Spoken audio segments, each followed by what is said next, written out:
Bonjour, Aymeric Perrin, directeur commercial et cofondateur de d'Inmasys avec mon collègue Christian qui est derrière. On a créé Inmasys en 2020. C'était une émulation d'une société dans laquelle on travaillait avant qui s'appelait Altifor. On a racheté les actifs lorsque le groupe a déposé malheureusement le bilan au début du Covid et on est spécialisé dans la conception et la fabrication de manipulateurs de charge qui sont destinés en fait à assister les opérateurs dans toutes leurs missions de port de charge importantes ou de mise en place de précision. Voilà.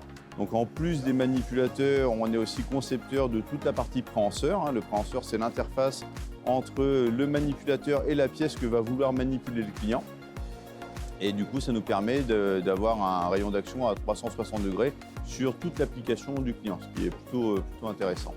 Voilà, donc on est une jeune société, on est situé à Compiègne dans l'Oise et la plupart de nos usineurs sont à côté de chez nous. Donc ça nous permet d'avoir une machine qui est à 90% fabriquée dans les Hauts-de-France. Et la valeur ajoutée, c'est vraiment aider les opérateurs, on ne les remplace pas, on ne fait que les assister.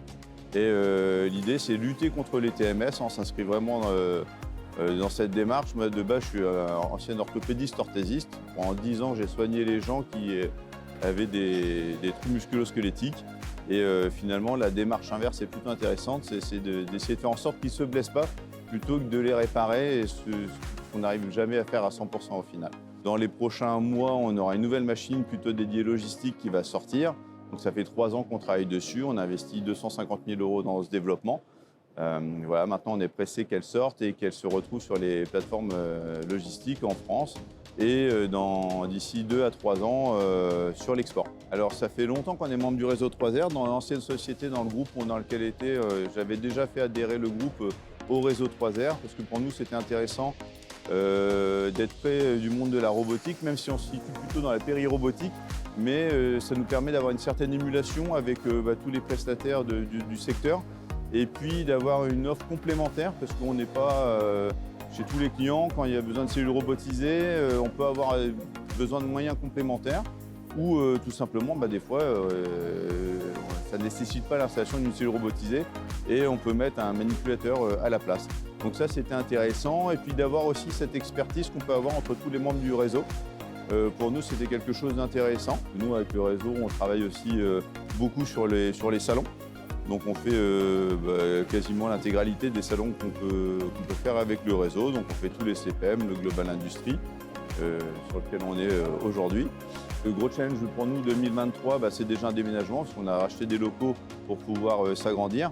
Aujourd'hui, c'est un peu la crise du logement, on n'a plus de bureaux disponibles, donc c'est un peu compliqué. Et puis, l'autre gros challenge, c'est d'adapter notre capacité de production, parce que là, le carnet de commandes explose. On a déjà fait, début mars, plus que notre chiffre d'affaires 2022 en commandes sécurisées. Donc, il faut maintenant qu'on adapte notre outil de production pour pouvoir réaliser justement toutes les commandes qu'on a emmagasinées. Et puis, c'est les approvisionnements aussi qui sont malgré tout assez compliqués encore. Et voilà, donc le challenge, c'est pouvoir livrer nos clients en temps, en heure et continuer à développer la société.